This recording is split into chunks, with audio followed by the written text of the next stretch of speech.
आप सभी horror story प्रेमियों का स्वागत है मेरे YouTube चैनल में।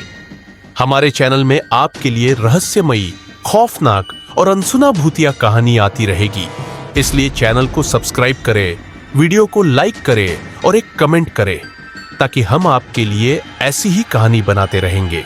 तो आज की हमारी कहानी को शुरू करते हैं। गांव के एक कोने में बसा हुआ था चंपा का कुआं। ये कुआं गांव वालों के बीच डर और रहस्य का केंद्र बन चुका था। कहते हैं यहाँ कोई अजीब ताकतें थीं जो हर रात कुछ अजीब घटनाओं को जन्म देती थीं। ये कहानी शुरू होती है राजेश नाम के एक युवा से, जो गांव का एक साधारण किसान था। राजेश मेहनती और ईमानदार था, लेकिन उसके जीवन में अचानक से परेशानियां आने लगीं। उसकी फसल खराब हो रही थी, घर में अजीब आवाजें सुनाई देती थीं और उसकी पत्नी राधा अचानक बीमार पड़ गई थी। एक दिन गांव के बुजुर्ग हरिप्रसाद ने राजेश को बुलाया और कहा, तुम्हारे घर पर काला जादू किया गया है। यह सब किसी की बुरी नज़र का नतीजा है। राजेश को यकीन नहीं हुआ, लेकिन हालात ऐसे थे कि वह किसी भी मदद के लिए तैयार था। हरिप्रसाद ने राजेश को गांव के बाहर रहने वाले एक तांत्रिक के पास जाने की सलाह दी। तांत्रिक का नाम था बाबा कालेश्वर।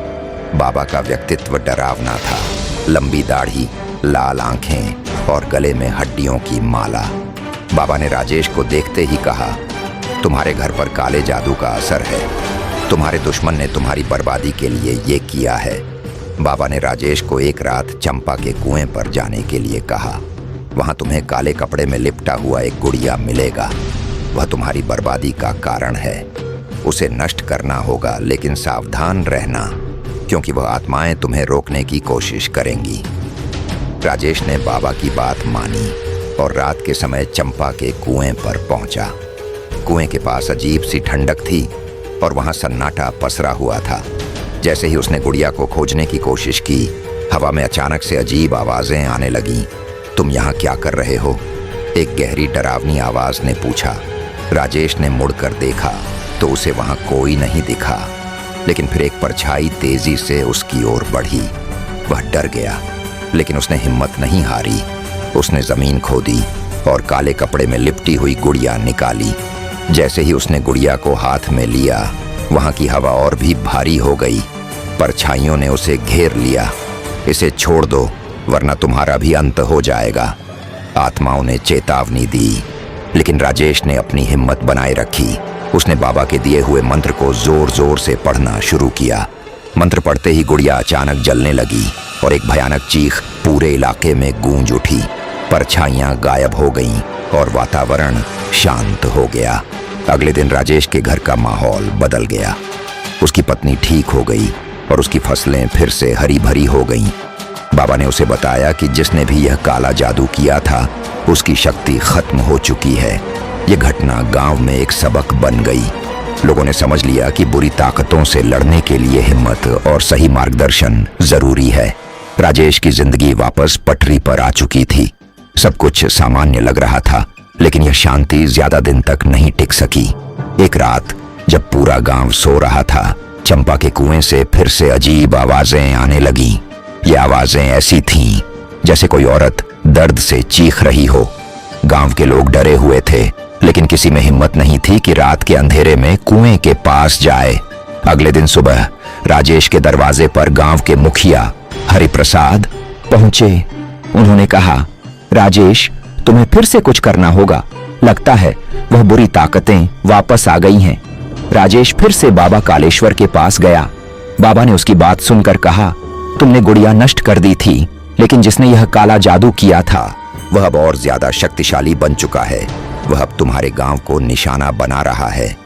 बाबा ने राजेश को एक खतरनाक काम सौंपा। तुम्हें उस व्यक्ति का पता लगाना होगा जिसने यह काला जादू किया है। वह तुम्हारे ही गांव का है, लेकिन ध्यान रहे, यह आसान नहीं होगा। वह व्यक्ति अपनी पहचान छुपाए हुए है और उसे रोकने के लिए तुम्हें बहुत बड़ी कीमत चुकानी पड़ेगी। राजेश ने गांव में नजर रखना शुरू किया। उसने देखा कि गांव की एक महिला शकुंतला अक्सर रात में चुपचाप घर से बाहर जाती थी। शकुंतला के बारे में कहा जाता था कि वह अकेली रहती है और किसी से ज्यादा बात नहीं करती। राजेश ने एक रात उसका पीछा किया। वह उसे चंपा के कुएं के पास जाते हुए देखता है। वहां वह कुछ अजीब मंत्र पढ़ रही थी और कुएं में कुछ काले कपड़े फेंक रही थी। राजेश को यकीन हो गया कि यही वह महिला है जिसने काला जादू किया था। अगले दिन राजेश ने बाबा को सारी बात बताई। बाबा ने कहा, शकुंतला काले जादू की साधिका है। वह सिर्फ तुम्हारे गांव को नहीं बल्कि आसपास के कई गांवों को अपनी बुरी ताकतों से तबाह कर रही है। उसे रोकना बेहद जरूरी है, लेकिन यह काम बहुत खतरनाक है। बाबा ने राजेश और कुछ गांव वालों को एक विशेष पूजा करने का आदेश दिया। इस पूजा के दौरान बाबा ने शकुंतला को बुलाने का तरीका बताया। जब वह आएगी तो उसकी असली शक्ति सामने आएगी, लेकिन याद रखना, डरना नहीं। अगर तुमने हिम्मत हारी तो वह और ज्यादा शक्तिशाली हो जाएगी।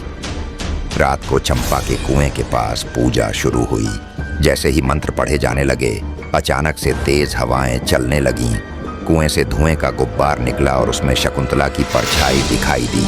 वह जोर जोर से हंसने लगी और कहने लगी, तुम मुझे रोक नहीं सकते, मेरी शक्ति अमर है। बाबा ने अपनी सारी शक्ति लगाई और एक विशेष मंत्र पढ़ना शुरू किया। शकुंतला दर्द से चीखने लगी, तुम्हें इसका खामियाजा भुगतना पड़ेगा, वह चिल्लाई। लेकिन बाबा ने मंत्र पढ़ना जारी रखा। अचानक शकुंतला का शरीर जलने लगा और वह काले धुएं में बदलकर गायब हो गई। अगली सुबह गांव के लोग चैन की सांस ले रहे थे। चंपा के कुएं से अब कोई अजीब आवाज नहीं आ रही थी।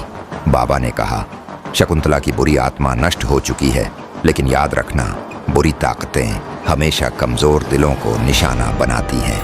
गांव में शांति लौट आई थी, लेकिन राजेश के मन में एक सवाल हमेशा के लिए घर कर गया।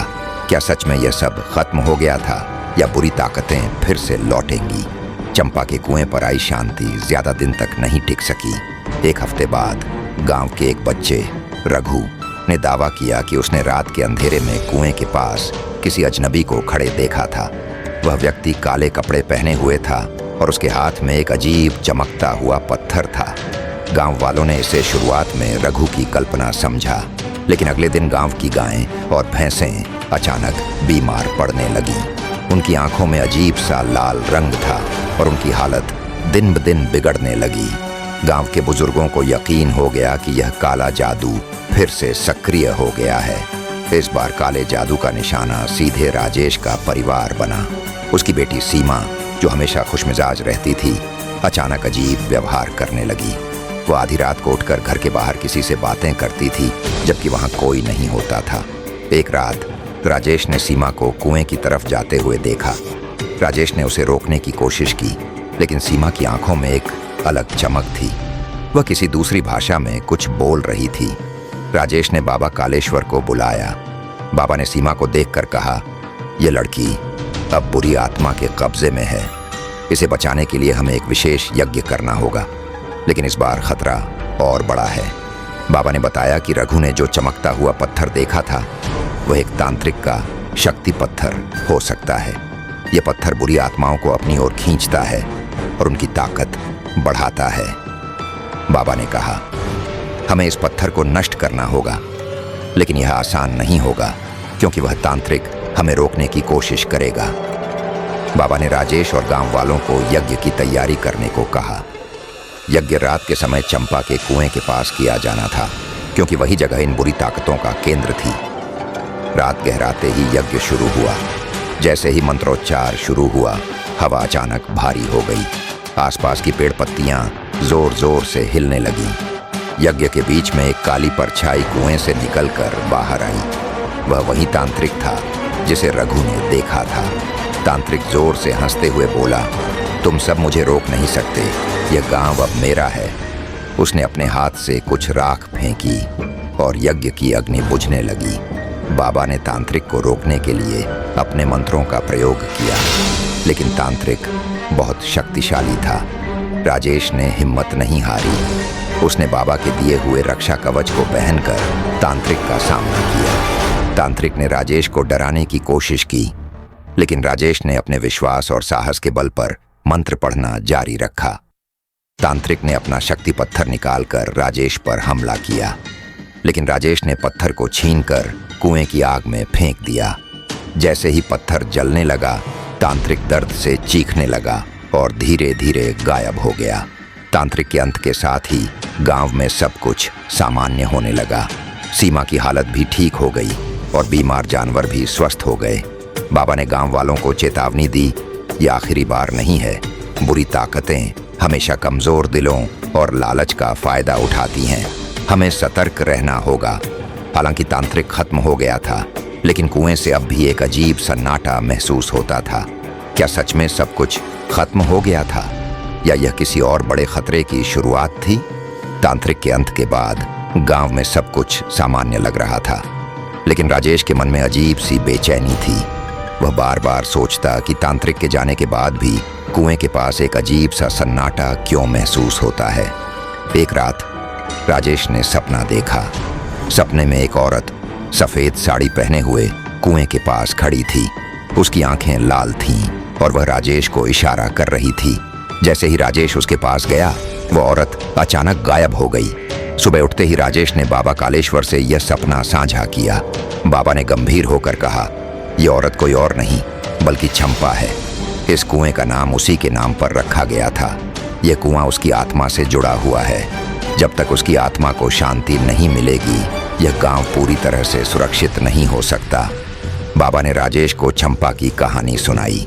सालों पहले चंपा नाम की एक महिला पर झूठा इल्जाम लगाया गया था कि वह काला जादू करती है। गांव वालों ने उसे निर्दयता से मारकर उसी कुएं में फेंक दिया था। उसकी आत्मा अब भी न्याय की तलाश में थी। राजेश ने बाबा से पूछा, तो हमें क्या करना होगा? बाबा ने कहा, हमें चंपा की आत्मा को शांति देने के लिए एक विशेष पूजा करनी होगी। लेकिन यह पूजा आसान नहीं होगी, क्योंकि चंपा की आत्मा बुरी ताकतों के प्रभाव में है। वह खुद भी हमला कर सकती है। पूजा के लिए चांदनी रात चुनी गई। बाबा, राजेश और कुछ गांव वाले कुएं के पास पहुंचे। बाबा ने सभी को चेतावनी दी कि जो भी डर गया, उसकी आत्मा बुरी ताकतों का शिकार बन सकती है। जैसे ही पूजा शुरू हुई, कुएं से काले धुएं का गुब्बार निकलने लगा। अचानक से एक जोरदार चीख सुनाई दी। चंपा की आत्मा प्रकट हुई। वह बहुत गुस्से में थी और कहने लगी, तुम सबने मुझे मारा, अब मैं तुम्हें चैन से जीने नहीं दूंगी। राजेश ने हिम्मत दिखाते हुए कहा, चंपा, हमें माफ कर दो। जो हुआ वह गलत था। हम तुम्हारी आत्मा को शांति देना चाहते हैं। लेकिन चंपा की आत्मा चुप नहीं हुई। उसने कहा, जब तक इस गांव के उन दोषियों के नाम सामने नहीं आते जिन्होंने मेरी हत्या की थी, मैं शांति नहीं पा सकती। बाबा ने एक मंत्र पढ़ा, जिससे गांव के बुजुर्गों में से कुछ लोग चंपा के बारे में सच बोलने पर मजबूर हो गए। उन्होंने कबूल किया कि चंपा निर्दोष थी और उन्होंने उसे झूठे इल्जाम में फंसाया था। ये सुनकर चंपा की आत्मा थोड़ी शांत हुई। बाबा ने आत्मा को वचन दिया कि गांव उसकी याद में हर साल पूजा करेगा और उसे सम्मान देगा। इसके बाद बाबा ने एक अंतिम मंत्र पढ़ा, जिससे चंपा की आत्मा धीरे धीरे शांत होकर गायब हो गई। उस रात के बाद से चंपा के कुएं पर कोई अजीब घटना नहीं हुई। गांव वाले अब उस कुएं को डर की जगह सम्मान से देखते थे। राजेश ने महसूस किया कि सच और न्याय से बड़ा कोई काला जादू नहीं है। हालांकि गांव अब सुरक्षित था, लेकिन बाबा ने कहा, याद रखना, बुरी ताकतें वहीं लौटती हैं जहां लोग झूठ, लालच और डर में जीते हैं। इसलिए हमेशा सच और साहस का साथ देना। चंपा की आत्मा को शांति मिलने के बाद गांव में कुछ महीनों तक सब सामान्य रहा। लेकिन जैसे ही बारिश का मौसम शुरू हुआ, अजीब घटनाएं फिर से होने लगीं। गांव के बच्चे रात में चीखने लगे, मानो उन्होंने कोई भूतिया चीज देखी हो। कुछ घरों में खुद ब खुद दिए बुझने लगे और लोगों को कुएं के पास से किसी के रोने की आवाज सुनाई देने लगी। राजेश, जो अब गांव के नेता के रूप में उभरा था, इन घटनाओं से चिंतित हो गया। उसने बाबा कालेश्वर से संपर्क किया। बाबा ने गहरी सांस लेते हुए कहा, मुझे डर था कि ऐसा कुछ होगा। चंपा की आत्मा को शांति मिली थी, लेकिन यह जगह अब भी बुरी ताकतों के प्रभाव में है। बाबा ने बताया कि चंपा की आत्मा के पीछे छिपी बुरी ताकतें अब एक नई राह ढूंढ रही हैं। यह बुरी ताकतें सिर्फ कमजोर आत्माओं को नहीं, बल्कि जिंदा लोगों को भी अपना शिकार बना सकती हैं, बाबा ने कहा। बाबा ने सुझाव दिया कि इस बार उन्हें गांव के पुराने मंदिर में जाकर एक विशेष अनुष्ठान करना होगा। यह अनुष्ठान बहुत खतरनाक था, क्योंकि यह सीधे बुरी ताकतों को चुनौती देने जैसा था। गांव के मंदिर के बारे में कहा जाता था कि यह सैकड़ों साल पुराना है और एक तांत्रिक ने इसे शापित कर दिया था। वहां जाने से लोग डरते थे। बाबा ने राजेश से कहा, हमें इस मंदिर में जाकर उन ताकतों का सामना करना होगा, लेकिन ध्यान रहे इस अनुष्ठान के दौरान अगर कोई डर गया या अपनी जगह से हिला तो उसकी आत्मा हमेशा के लिए खो जाएगी। एक रात बाबा, राजेश और गांव के कुछ साहसी लोग मंदिर की ओर निकले। रास्ते में अजीब घटनाएं होने लगी। पेड़ों से काले पक्षी उड़ने लगे और अचानक ठंडी हवा चलने लगी। बाबा ने सबको शांत रहने को कहा। जब वे मंदिर पहुंचे तो दरवाजे पर खून के निशान थे।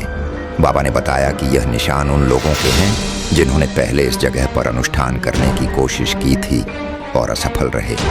बाबा ने मंदिर के बीचों बीच एक बड़ा मंडल बनाया और मंत्रोच्चार शुरू किया। जैसे ही मंत्र पढ़े जाने लगे, मंदिर की दीवारों से अजीब आवाजें आने लगीं। वहां मौजूद लोगों को ऐसा महसूस हुआ जैसे कोई अदृश्य ताकत उन्हें देख रही हो। अचानक एक जोरदार धमाके के साथ मंदिर के कोने में एक परछाई प्रकट हुई। वह परछाई किसी इंसान जैसी लग रही थी, लेकिन उसकी आंखें पूरी तरह से काली थीं। वह जोर से हंसते हुए बोली, तुम लोग मुझे यहाँ से हटाने की हिम्मत कैसे कर सकते हो? बाबा ने परछाई से कहा, हम जानते हैं कि तू कौन है। ये गांव तेरी बंधन से आज़ाद होगा। परछाई ने गुस्से में बाबा पर हमला करने की कोशिश की, लेकिन बाबा ने अपनी रक्षा कवच का इस्तेमाल किया। परछाई ने कहा, तुम लोग मुझे रोक नहीं सकते, इस गांव की बर्बादी तय है। परछाई को कमज़ोर करने के लिए बाबा को किसी की आत्मा की ज़रूरत थी। बाबा ने कहा, अगर हम इसे रोकना चाहते हैं तो किसी को अपनी जान देनी होगी। राजेश ने तुरंत अपनी जान देने का फैसला किया। राजेश ने परछाई के सामने खड़े होकर कहा, अगर मेरी आत्मा से इस गांव को बचाया जा सकता है तो मैं तैयार हूँ। बाबा ने एक विशेष मंत्र पढ़ा जिससे परछाई कमज़ोर होने लगी। राजेश के बलिदान से परछाई पूरी तरह से गायब हो गई। मंदिर की दीवारें फिर से सामान्य हो गईं और गांव पर से बुरी ताकतों का साया हट गया। बाबा ने कहा, राजेश ने अपनी जान देकर इस गांव को बचा लिया। उसकी कुर्बानी को कभी नहीं भुलाया जाएगा। राजेश के बलिदान के बाद गांव में सब कुछ सामान्य हो गया।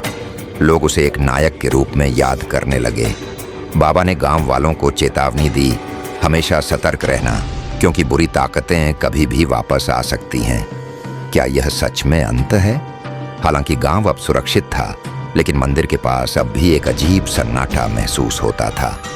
क्या यह सच में अंत था या बुरी ताकतें फिर से लौटने का इंतजार कर रही थीं? अगले भाग में आप चाहें तो इस कहानी को राजेश की आत्मा के रहस्य या गांव के मंदिर से जुड़े नए खतरे के साथ जारी रख सकते हैं। अगर आपको ये कहानी पसंद आई तो इसे लाइक करें, शेयर करें और चैनल को सब्सक्राइब करना न भूलें। अगली बार हम लेकर आएंगे एक और खौफनाक कहानी जो आपके रोंगटे खड़े कर देगी। क्या आप तैयार हैं अगली डरावनी रात के लिए?